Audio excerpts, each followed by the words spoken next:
தமிழகத்திலேயே மிகப்பெரிய ஷோரூம் மற்றும் 20 வருட அனுபவம் கொண்ட ஈசிடெக்கின் இயர் எண்ட் ஆஃபர் ஆரம்பம்.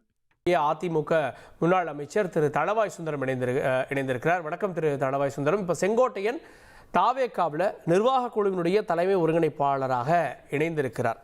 செங்கோட்டையன் மூலமாக அதிமுக வாக்குகள் ஏன் தாவேகாவுக்கு போகாது? வணக்கம். தந்தி டிவிக்கு.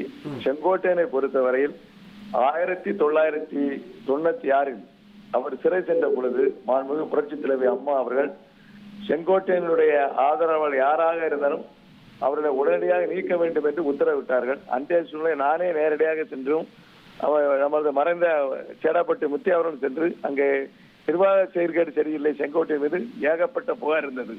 முதல் குற்றச்சாட்டு. இரண்டாவது, செங்கோட்டையனால் அந்த மாவட்டத்தில் பாதிக்கப்பட்ட அத்தனை பேரும் திராவிட முன்னேற்ற கழகத்தில் சேர்ந்திருக்கிறார்கள். இது உண்மை நிலவரம். செங்கோட்டையன் யாருக்காவது ஒரு ஆளுக்கு ஒரு பதவி வாங்கி கொடுத்தார் என்றால் கிடையாது. முன்னாள் அமைச்சர் PC ராமசாமி அவர்களுக்கு 2006 அவருக்கு வேட்பாளர் அறிவிக்கப்பட்டது. அதையும் இவர் மாற்றி அமைத்து விட்டார்.